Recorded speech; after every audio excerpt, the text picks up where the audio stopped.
Hey guys, it's Professor F here with the video on, I don't know exactly what this unit is called, In Between the Wars or the Bitterness of the Middle East and India, whatever it is.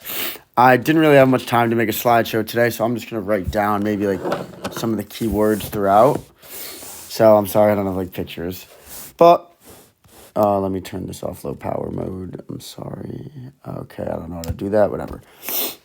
So World War I had just ended, and it was expected to be the war to end all wars, and there was supposed to be peace in this new life, but instead the world faced new struggles. Empires had fallen, borders were redrawn, and bitterness spread across regions, desperate for independence. The bitterness fueled uprisings, inspired leaders, and transformed nations. That's a little backstory intro that I wrote out. So now let's get into the rise of bitterness in the Middle East. So after World War One, the Middle East had faced a lot of broken promises and like betrayals from Western powers. Like during the war, the Britain, they promised the Arabs independence in exchange for their support against the Ottoman Empire, because the Ottoman Empire is on the sides of the Germans. So this promise was made through the Hussein McMahon, I don't even know, correspondence. And this was in 1915. And it was a series of letters where Britain pledged, like, they literally said, I swear the Arab nations will be independent if the Arabs revolt against the Ottoman Empire. Yet, obviously, this promise was not kept. So, behind closed doors, Britain and France, they had other plans. They made the Sykes-Picot Agreement. The Sykes-Picot Agreement, and this was in 1916. And this secretly divided the Middle East between the two powers, France and Britain. And this kind of messed with the Arabs. They felt fully betrayed. So territories like Syria, Lebanon, Iraq, and Palestine, they fell under British and French control. So to complicate things even further, in 1917, Britain issued the Balfour Declaration, which promised a homeland for the Jewish people in Palestine. And this declaration, this is 1917. And this fueled tensions between the Arabs and the Jews in the regions, because the Arabs were not getting their own recognized place, really. They weren't independent. Meanwhile, they were promising to give the Jews what they wanted. So it sort of raised tensions. And then came the Treaty of Versailles in 1919, which you should know a little bit about. And this sort of dismantled the Ottoman Empire, because the Ottoman Empire, sick man of Europe, it fell. And instead of giving those territories independence, as we know, Britain and France took control. And these new territories, they were called mandates. So mandates are territories controlled by foreign powers. So while they were like maybe kind of independent technically, they were still under the full control of the British and the French. So despite promises of independence, the Arab nations found themselves under foreign rule yet again. No surprise. The rulers who reigned, they didn't truly rule, as I said, but they were just put in place to maintain British and French control. And obviously, this didn't go so well. The Arabs were deeply frustrated. They were angry. And this is now what we call the Great Bitterness, which it sort of describes the resentment that spread across the Middle East, because obviously they were so frustrated. They sacrificed their soldiers. They revolted against the Ottomans, joined the other side in the war just because they were promised independence. And now they're like, psych, no independence. So where do I want to go? Okay. One like big symbol of this bitterness was the Suez Canal, because like obviously the Suez Canal, it's a so important trade route linking Europe to Asia. And though it's located in Egypt, the canal was controlled by the British. and it sort of symbolized the grip of imperialism on the region. So even though the British didn't even control Egypt, they still had control over the economy and the trade routes of that area. Now, we can talk a little bit about Turkey's transformation under Ataturk. So while bitterness brewed in the Middle East, Turkey, they sort of did their own thing. They took a different task. They took a different path.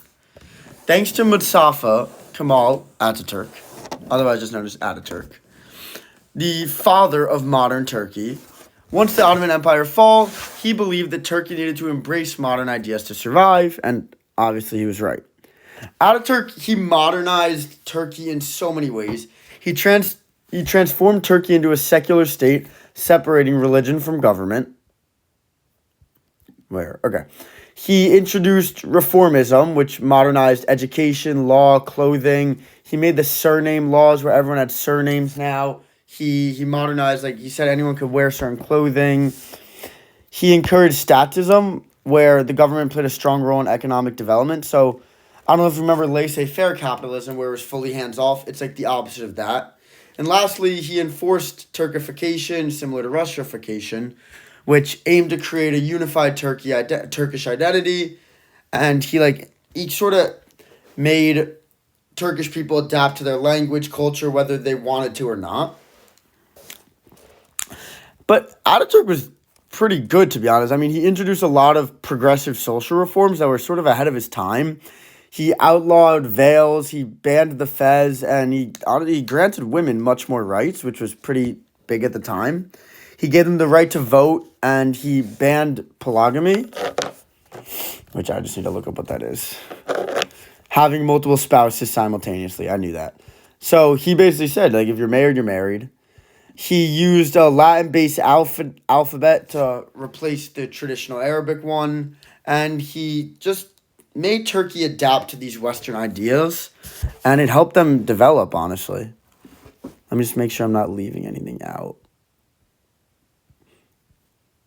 So just to go back over everything, just to make sure you guys understand this, it's in four events, is the Hussein McMahon Correspondence, which is where the British promised Arabs independence if they worked together.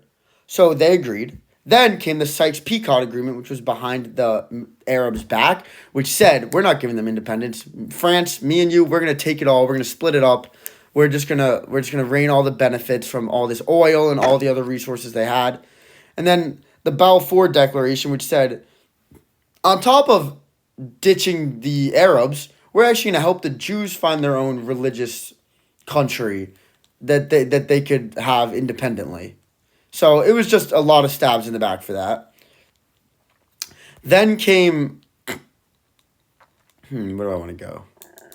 I'm trying to think. Whoa.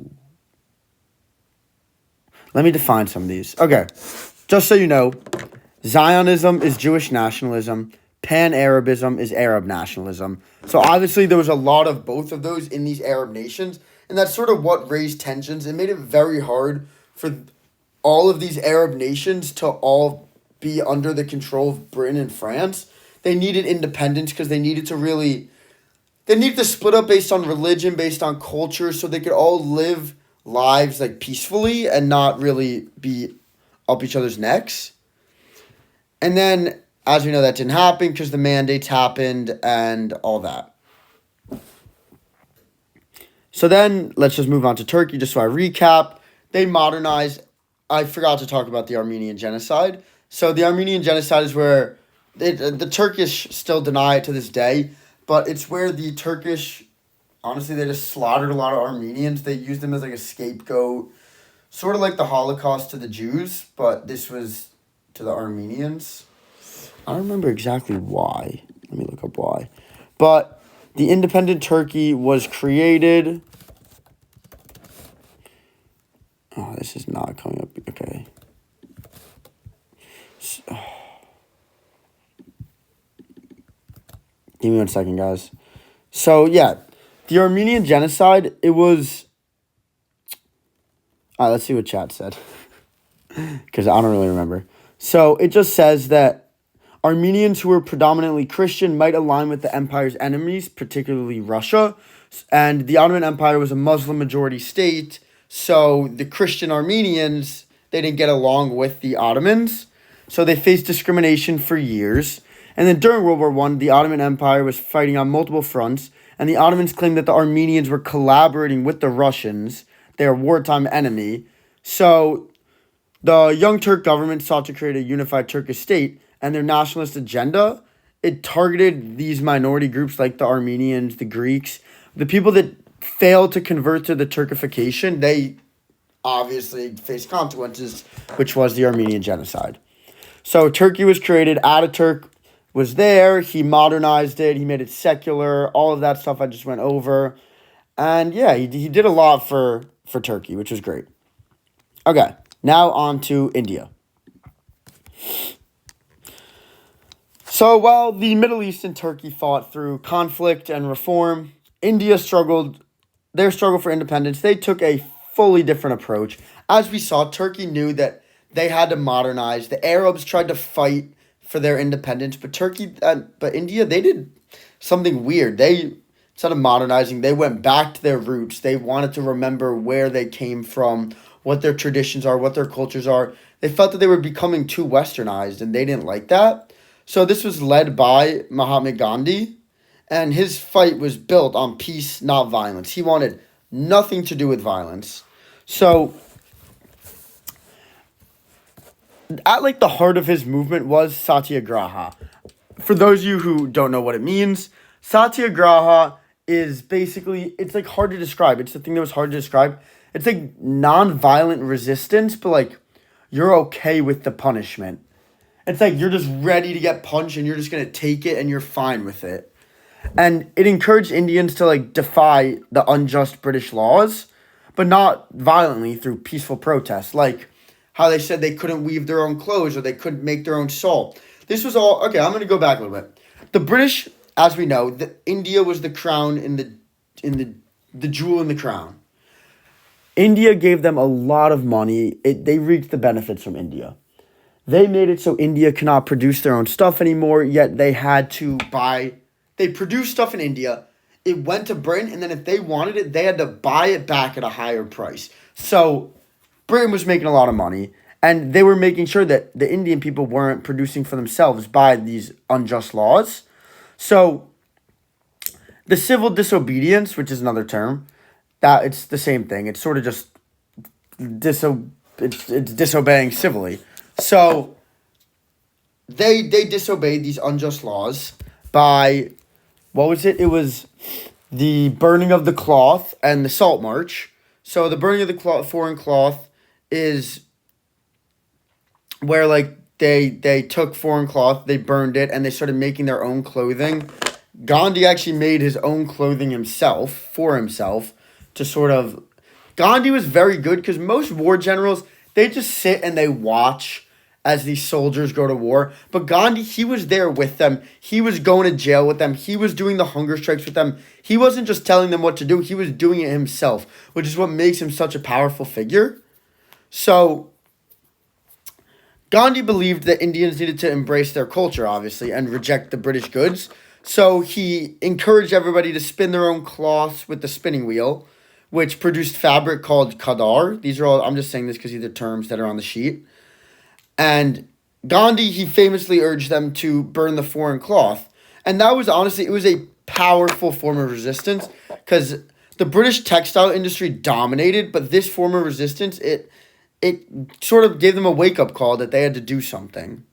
And then in 1930, Gandhi led the Salt March, where he walked over 240 miles to the Arabian Sea, where he made his own salt to protest the British salt taxes. Him and so many other people did this, and it was once again a little wake-up call to Britain that they had to do something or else they were screwed. These resistances, they became a symbol of resistance for all the Indians. Gandhi's efforts escalated with the Quit Indian campaign, which it just demanded the British withdrawal from India entirely. And by 1947, India achieved independence, but Gandhi's journey tragically ended in January 1948, where he was assassinated.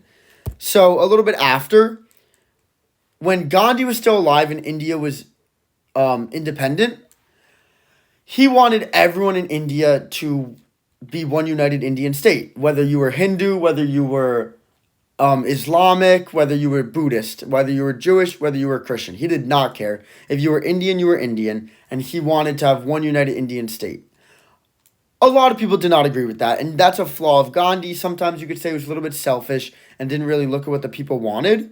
So he, Gandhi, he pushed for it, and out of respect, they tried. They did. They stopped fighting out of respect for him to try and create this united India. But when he died, it went to it didn't work. They couldn't work together. So that's when I believe Palestine and India were created. Is it Palestine? I don't even know. So the events between the wars, from the betrayals in the Middle East to, actually, before I sum it up, I kind of want to just make sure I got everything in India. Let me look at the sheet. Yeah, return to traditions. That's what I was saying. They really just wanted to return to their traditions. I don't know if you know. I don't know if I mentioned a dhoti, which is just like a traditional clothing for Indians. They went back to their traditional learning, their traditional clothing, a lot of stuff like that. Okay, I just want to make sure. Okay. So the events between the wars, from the betrayals in the Middle East to Ataturk's bold reforms and Gandhi's peaceful protests, it revealed a world desperate for independence and self-rule. The choices these leaders made changed the fate of nations and shaped the modern world. So it really is significant because the world was changing. They were going from old empires colonizing and imperializing all these smaller nations to now these smaller nations kind of getting fed up and uniting and rebelling and wanting their independence. They want to develop on their own. They don't care if the British have a stronger military or a larger GDP. They want to be able to develop, as Mr. Mavani always says it, like, let us make our mistakes. Like, we don't care if we make mistakes as long as they're our mistakes. And it really is true. I just wanted to say this quote from Gandhi, and it's, "You may never know what results come of your actions, but if you do nothing, there will be no result."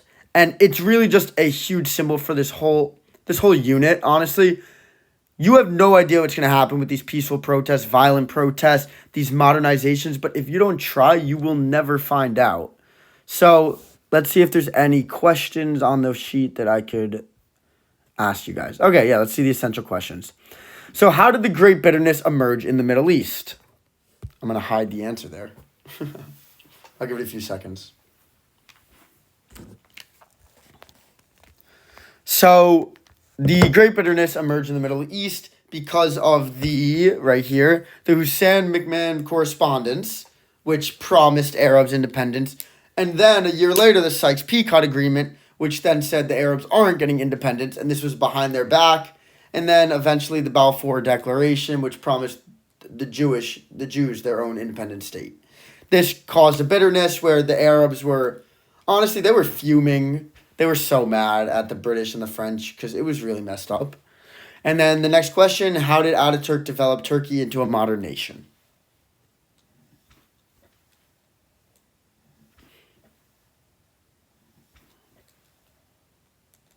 So Ataturk, as we talked about, he made a lot of reforms. I don't know if you guys remember the homework where you got 3 out of the 5. He made gender reforms, intellectual reforms, economic, social, political. He almost had a democracy in Turkey.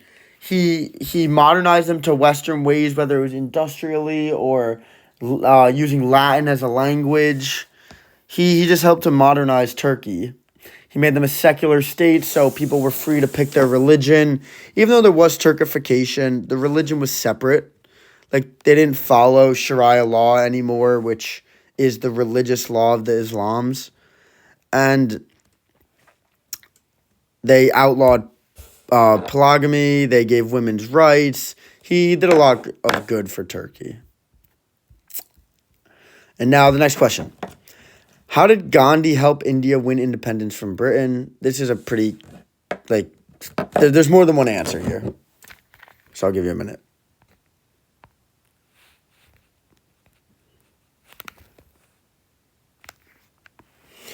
So, yeah, Gandhi helped win independence from the British for India with his peaceful protests. That's the broad answer.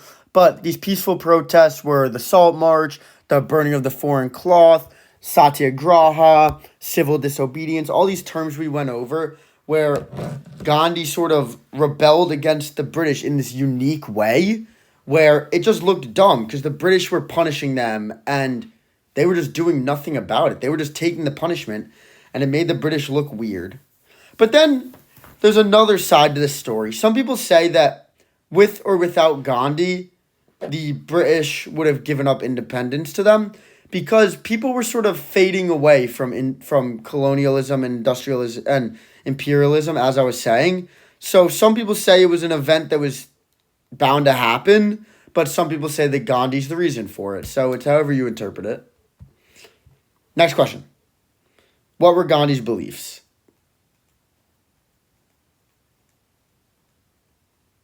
So this one's pretty easy. I mean, nonviolence is the number one absolute answer. Nonviolence, nonviolence, nonviolence, and traditionalism. He wanted people to be Indian, to be proud of it, to know their culture, their religion, and to stick with that. And then what specific actions did Gandhi take to challenge British rule in India? I kind of said them a second ago, but whatever.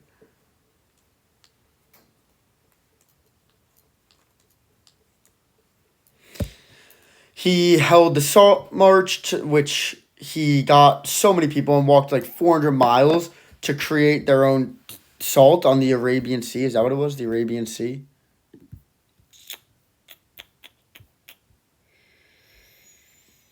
Yeah, the Arabian Sea, where they made their own salt, and that was a protest to the British salt taxes. And then lastly, the burning of the foreign cloth, where he burned a lot of the clothing that the British were selling them, and everyone did. Everyone just burned them. They didn't wear them, they burned them, and then they made their own and wore Indian traditional clothing to sort of say to the British, like, we don't need your clothing, we're going to do our own thing. So that's that. I mean, this was, in my opinion, one of the harder units and one of like the less interesting ones, but I think this was a good summary of it, and I hope this helps you guys. Good luck on the test, everybody, and Professor F signing out.